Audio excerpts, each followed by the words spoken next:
Kung nga pala, in kaso kayo ay mga dayo sa Davao City at pupunta kayo dito ngayong Kadayawan Festival, August 15, August 16.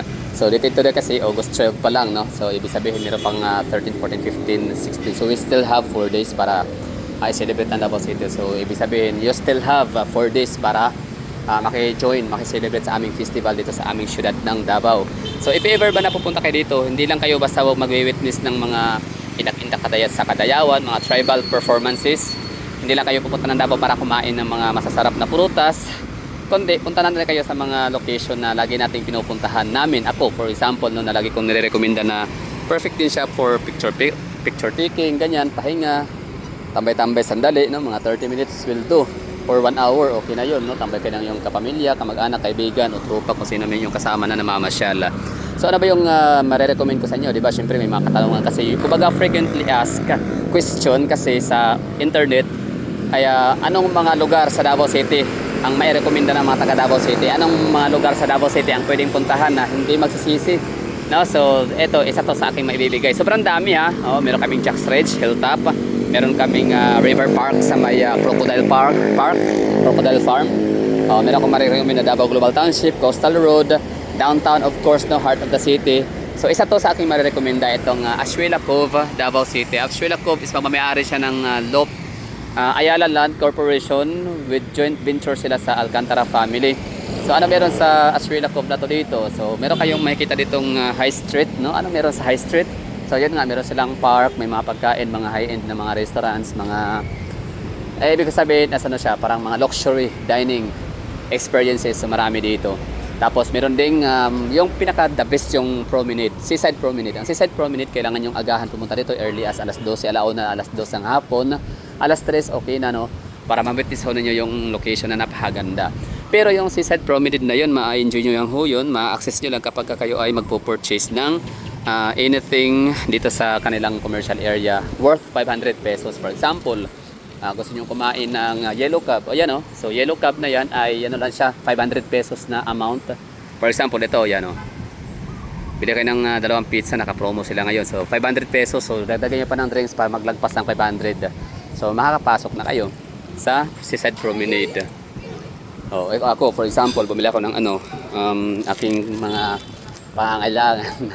So worth 500 din mahigit. So ginawa ko 'yon hindi dahil sa wala na akong baga, although konti na lang yung aking supply, yung aking stock. So kailangan kong bili ulit dahil nga rin sa para ako makapasok sa loob ng Seaside Promenade. So ito yung makikita ho ninyo ha. Yan na nga, bali mayroong coffee shop dun sa atin na nadaanan. Ito coffee shop ulit, The Coffee Bean Tea Leaf. Tapos meron ditong yung Kadiwa. Tama ba? Okay, so tapos ito Gaisano Center.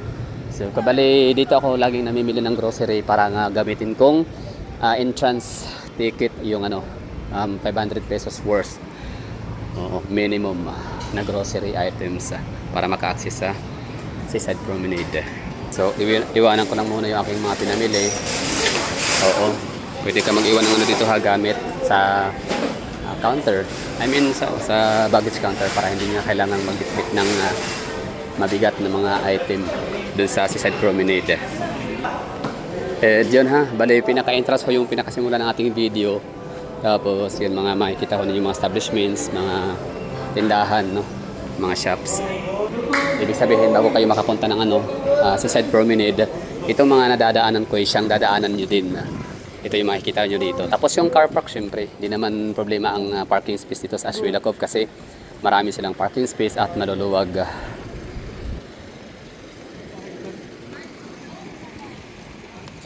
Ito yung parking space nila. So, di ba ang maganda? At malawak, spacious of course. Okay, so papunta natin ng Ashuela High Street doon sa unahan. So doon niya makikita ang mga masasarap din ng mga kainan. Oo.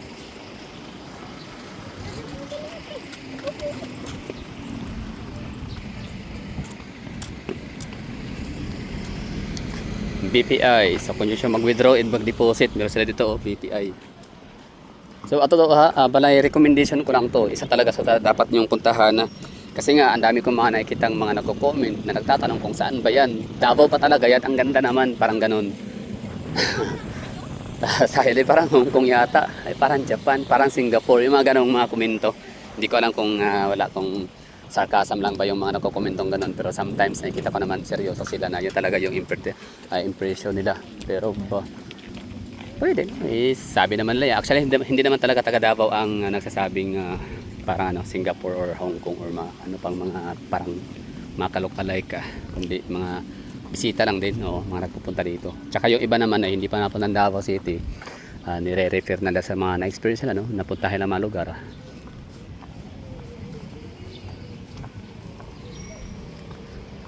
So ito yung parang BGC ng Manila, BGC Davao version na syempre mas malinis. Walang mga, hindi siya sketchy na lugar, safe.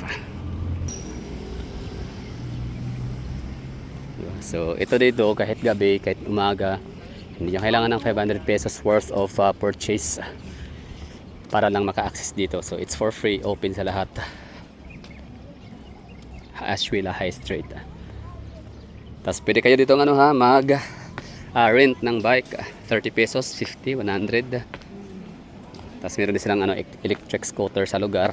Dito sa portion din na pedal and electric scooter. Pwede kayong mag-rent ganun din, 30 pesos, 50 pesos, 100. Depende sa mataas na oras. Meron maglalaro ng pickleball doon sa loob, sa likod itong Adidas. Yan, meron din dyan, pickleball. Grabe sarap ng hangin dito. Kaya kapag nandito kayo, masasabi nyo talagang refreshing. Yan, the Matcha Tokyo.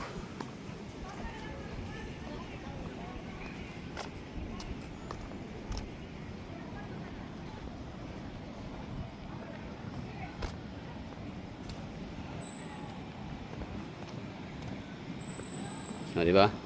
So may mga shops and restaurants sa lugar. So pwede nyo itong daanan. So ilang minuto ba bago makarating doon sa Seaside Promenade na aking nire-recommenda. So kung maglalakad na kayo ng street, dire-diretso, nasa nasa mga 30 minutes pinakamataas. Pero yan nga, madadaan nyo ito. Maganda rin naman ang view along the way. Siyempre, Takiera and Bar. Yan, TikTok si ma'am.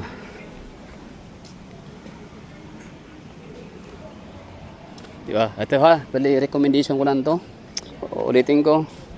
Ang lugar na to, located siya sa from Davao City, nasa kilometer 9 or 8 or 7, mga ganyan, So, our Castillo ang pinaka official na address itong lugar. So ito lang bali tinor ko lang kayo dito, lakad lang, parang guide ganun. Parking space ulit. So vacant slot pa to dito, or vacant lot, vacant area for future na establishment, maaring Ayala Mall, pero this time hindi pa natin alam. Wala pa nakitang mga sketch or blueprint ng buong Ashwila Cove para masabi natin kung saan talaga exactly located ang plan na maglagay ng Ayala Mall. Jogging lang mga tao dito. So yan ang sabi ko na napakaswerte talaga ng mga taga Davao City kasi ang dami naming mga mapagpipili ang location dito for recreational purposes and activities. So meron kami sa north. Ito yon, northern part of Davao. So we have Ashwila Cove. Meron ding maganda rin doon sa may LPO Davao. Merong doon, may mixed development din ang Cebuland Master na 17 17 hectares. Malaki na rin yun. Tapos pwede mag-jogging. Dati yung Sun City, ginagawa nga ngayon mga parang nag-drive test, parang practice. Anyway, so eto, lakad pa rin tayo diretso. Diba? Lugar na to ay para sa lahat. Bata, matanda, may ngipin o wala.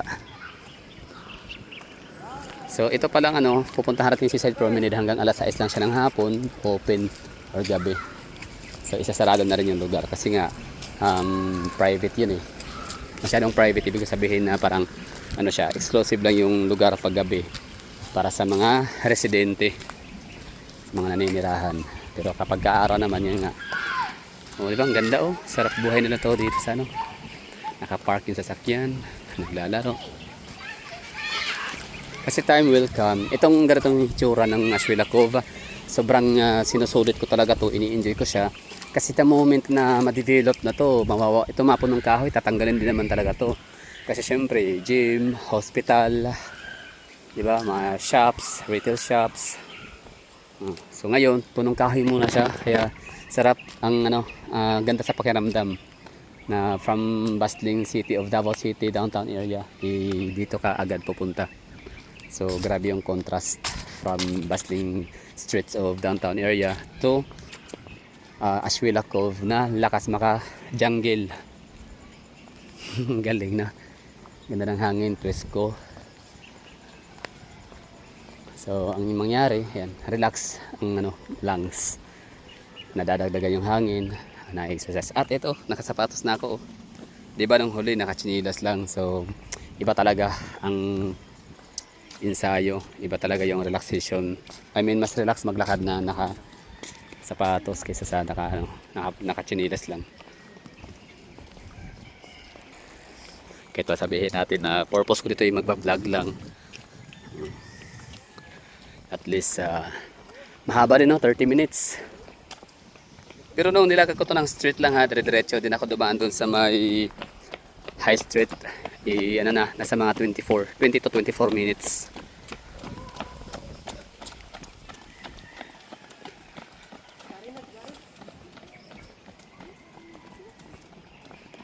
Recommendation ko to, recommended to.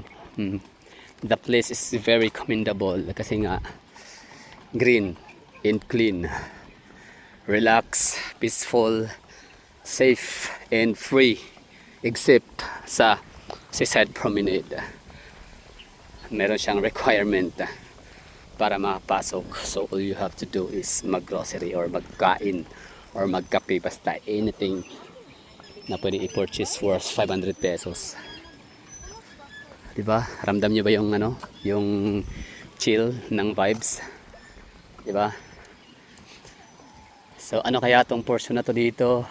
Okay, keep right daw, bawal dumaan doon. Dati kasi nakabakod yan, ngayon wala na, tinanggal. So pwede rin dyan ilagay yung Ayala Mall. Sa mga nanonood dyan ng mga taga Davao na may idea or mahilig sa mga mixed development updates, so maaaring meron kayong idea, nagbabasa kayo ng mga article. So ano kaya sa tingin nyo gagawin dito na portion? Kasi yung itatayong condominium, kasi apat yan North Tower, South Tower, East and West Tower. Di kasi yan dito ilalagay, doon sa kabila, gilid ng din dagat, Alveo Land.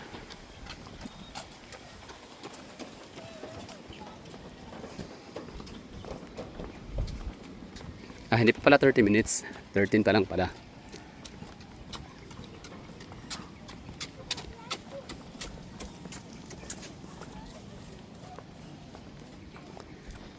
Galing, no? Ako naglalakad lang pero parang nadadag yung hangin ko, no? Pagka kaya ko nang kumanta na walang hingahan sa loob ng parang 26 seconds. Hindi talaga pamparagdag hangin ng paglalakad, pagja-jogging sa lugar na walang pollution.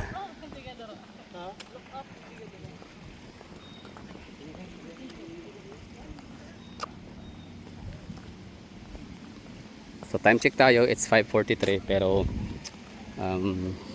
may time pa. Pwede pa tayo makapunta doon sa loob ng Seaside Promenade. So di pa tayo late.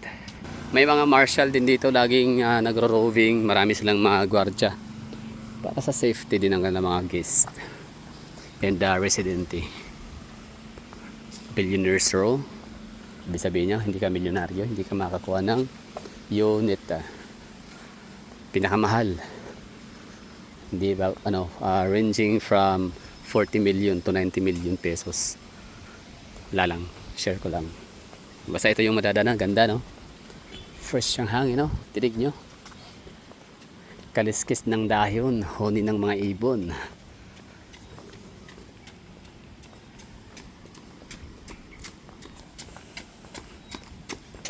And hindi lang pala ano dito ha, hindi lang pala grocery items worth 500 pesos, hindi lang pala yung mga ipopurchase natin like kape ganyan or pizza. Pwede rin pala tayong mag order ng picnic set. Although basta ang pagkakalan ko dati nasa 1,500 pesos ang halaga ng picnic set nila na ino-offer. Or picnic, ang tawag dito, sunset picnic set. So 1,500 pesos.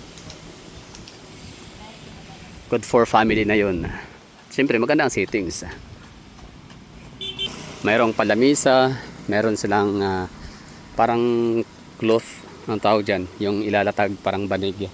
Mamaya sa dulo nitong video may kita nyo kung anong hitsura ng picnic setup na 1,500 pesos at ano yung pagkain. Pizza Hut, hindi ko pa na-try yun ha, so baka minsan try ko rin yung mag picnic.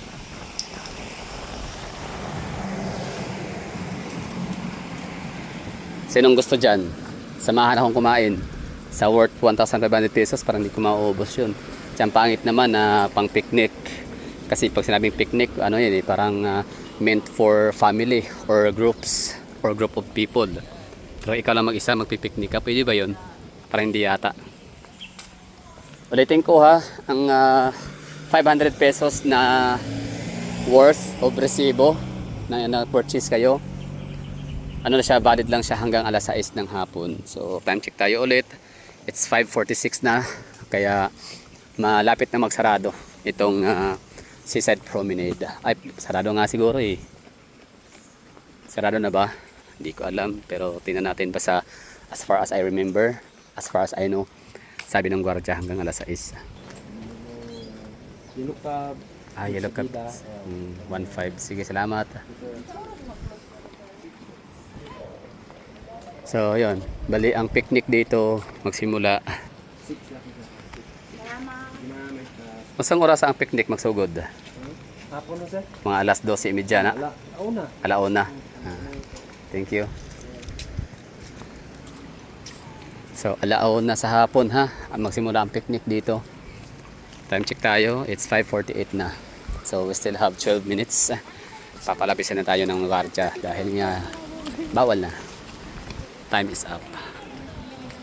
So yun ha, meron tayong nakuha information sa akin.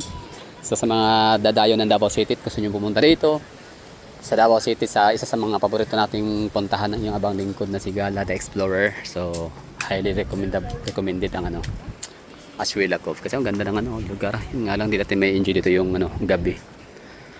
Pero okay lang hapon ha, alas 3:30. Ano na yun, may lilim na, kumbaga sunset na yun, no? Golden hour. Tunay, ma-experience yung golden hour dito. Golden hour. Alas 4, alas 5, hanggang alas 6, no? So, mga 3:30, dito na kayo dapat. So, 4:30, 5:30. Diba? So, meron kayong 120 minutes kayo magstay dito. I-experience yung na-experience sila. Sarap buhay. Sarap sa baga. So itong lugar to para sa lahat. Walang pinipili.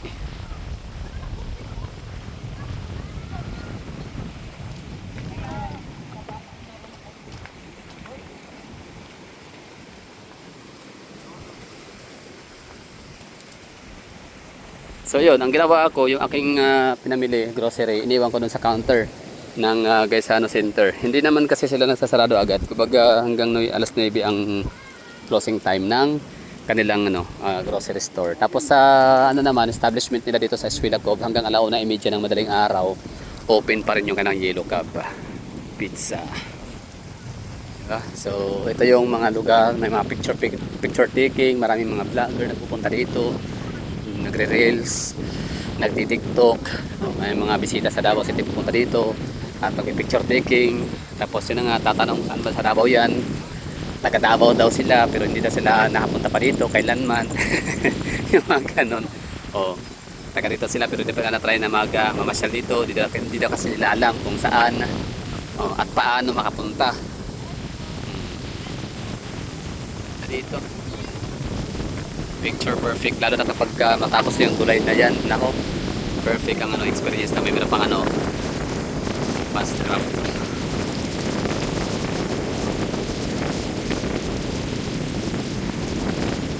Diba? Ganda. So ito yung lugar nga na may mga nagpo-post na sasabihin nila na para daw po Singapore, na parang Hong Kong daw, na parang Dubai. Siyempre, di naman talaga kami mga taga Davao nasasabi niyan ha. Sabi lang yan sa comment ng mga taga ibang lugar lang din na hindi pa napunta ng Davao City at may iba naman napunta na dito. At sila yung magsasabi, layo lang naman sila, di ba? Siguro nasasabi na parang Singapore, Hong Kong or Dubai, kasi nga yung syudad nila dito sa Pilipinas kung saan man sila nanggaling ay walang ganitong view na mala Singapore. Di ba? Ganda kaya yan. So okay na siguro tayo dito. Maraming salamat sa pagsama sa akin. Sana meron kayo nakukuhang idea. Sana meron kayo nakukuhang knowledge, no? Kahit paano na pwede pala dito pumunta kapag nasa Davao na kayo. So wag nyo tong sana maisama nyo to sa inyong memorable experience sa inyong mga picture taking. So that would be all. Thank you for watching and I have to say bye bye and ingat.